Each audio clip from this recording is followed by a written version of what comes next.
Love, trust, devotion, concepts I once believed in without hesitation. Claire and I had built a life together, woven with late-night laughter, whispered dreams, and the kind of passion that made reality feel like a dream. Marriage had been my greatest commitment, my proudest vow. Until the night everything crumbled. It started like any other evening. Candlelight flickered across our dining table, soft jazz hummed in the background, and the aroma of roasted garlic filled the air. Claire had cooked my favorite, something she hadn't done in months. That alone should have warned me. She sat across from me, twirling her wine glass, nails tapping against the delicate crystal. Her movements were restless, her gaze darting anywhere but at me. My gut twisted. "What's wrong?" I asked, setting down my fork. She inhaled sharply, fingers tightening around the stem of the glass. "I need to tell you something." A nervous chuckle escaped me. "Sounds serious." Her lips pressed together. Then, she exhaled, her eyes finally locking onto mine. "I'm pregnant." For a moment, my brain struggled to process the words. My heart soared, until I noticed the hesitation in her face, the flicker of pain behind her gaze. Something was wrong. Before I could respond, she spoke again, softer this time. "But it's not yours." The room collapsed around me. My breath hitched. The walls seemed to close in, suffocating me. My ears rang, drowning out the world. I blinked, hoping I had misheard her. "What?" Tears welled in her eyes. "I'm so sorry." I gripped the edge of the table, knuckles white. "Who?" Silence stretched between us, thick and unbearable. Her throat bobbed. Then, she whispered a name. "Ethan." The air left my lungs. Ethan, my best friend. My brother in every way except blood. The man who had stood beside me on my wedding day, grinning as I pledged my life to Claire. Disbelief clashed with fury. "How long?" She lowered her gaze. "A year." A hollow laugh escaped me, bitter and sharp. "A year." My voice cracked, venom lacing every syllable. "So, while I was working, trusting you, you were screwing my best friend behind my back?" Claire's face crumpled. "It wasn't supposed to happen like this." Rage erupted inside me. "Then how was it supposed to happen, Claire? Were you going to keep pretending? Make me raise another man's child?" Tears streaked her cheeks. "I never wanted to hurt you." I shot up from my seat, the chair scraping violently against the floor. "But you did." She reached for me, but I stepped back. Touching her felt like poison. I needed to leave, to escape the suffocating weight of betrayal. Without another word, I stormed out, slamming the door behind me. The cold night air bit into my skin, but nothing could numb the agony clawing at my chest. Ethan. Claire. My wife. My best friend. Everything I knew, everything I believed in, gone. But as I stood in the darkness, rage eclipsing heartbreak, one thought surfaced. I wouldn't let them win. They had taken everything from me. And I would make them regret it. Cold air burned my lungs as I walked aimlessly through the dimly lit street.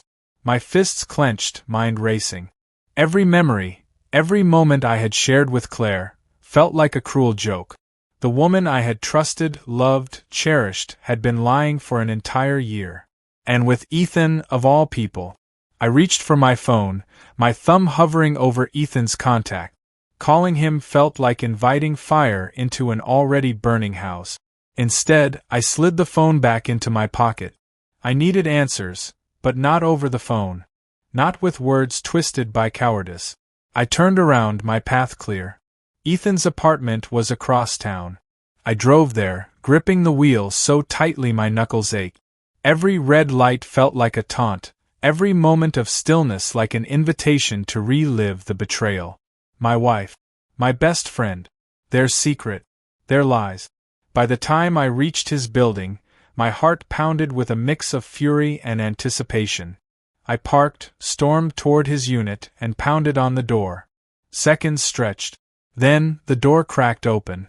Ethan stood before me, shirtless, disheveled, his hair tousled like he had just crawled out of bed. My stomach twisted. His eyes widened in shock. "Dude, what?" I didn't let him finish. My fist met his jaw with a sickening crack. He stumbled back, gripping his face, eyes burning with pain and confusion. "The hell, man?" he groaned, spitting blood onto the floor.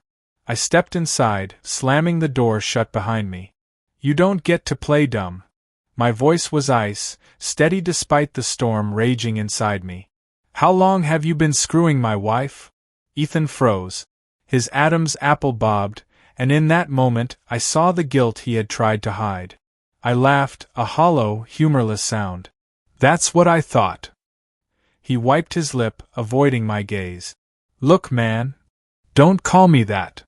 My voice was sharp enough to cut glass. He sighed, running a hand through his hair. "It just happened." I clenched my fist. "Don't insult me." Silence. Then, finally, the truth. "We never planned it," he muttered. "It started last year. She was upset about something, we got drunk, one thing led to another." I exhaled sharply, shaking my head. "And you just kept doing it? Kept lying to my face while smiling like my best friend?" "I wanted to tell you." His voice was barely above a whisper. "But we didn't know how." I scoffed. "Right. So instead, you decided to wait until she got pregnant." He flinched. That was all the confirmation I needed. I stepped closer, my voice dropping. "You don't even know if the kid is yours, do you?" He swallowed hard, refusing to answer. I smirked. "That's what I thought." For the first time, panic flickered in his eyes. "Claire told you it's yours," I continued, "but you're not sure, are you?" He opened his mouth, then shut it. His silence spoke louder than any confession. I turned away, satisfaction curling in my chest. I had come here looking for answers, but I had found something better. Doubt. The very thing they had forced me to live with was now sinking into Ethan's skin like poison. I moved toward the door. Before stepping out, I glanced back at him, offering one final blow. "You deserve each other." And then I was gone. The night air was cold, but for the first time, I welcomed it. Claire and Ethan thought they had won. They were wrong. Because I wasn't done yet. Sleep never came that night. I lay awake, staring at the ceiling, replaying every conversation, every glance, every touch that had once felt genuine. Now I saw them for what they were, illusions. But as the sun began to rise, something shifted inside me. The devastation, the heartbreak, the betrayal, none of it mattered anymore. Claire and Ethan had spent a year deceiving me, taking me for a fool. Now it was my turn. I sat at the kitchen table, sipping coffee as I scrolled through my phone. Messages from Claire sat unread. Apologies, explanations, meaningless words. I ignored them. Instead, I focused on something else, the pieces I needed to set in motion. Claire thought she had control of this situation. Ethan thought he had won.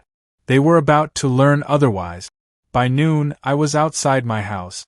Claire was home, waiting. I took a deep breath and walked inside. She sat on the couch, eyes red, hair disheveled. The picture of regret. But I knew better. She stood the moment she saw me. "I didn't think you'd come back." I shrugged, keeping my expression unreadable. "We need to talk." Relief flashed across her face. "I know. I want a divorce." The words landed like a gunshot. Her lips parted, but no sound came out. What?" she finally stammered. "I said I want a divorce." I leaned against the wall, crossing my arms. "You didn't expect me to stay, did you?" Tears welled in her eyes.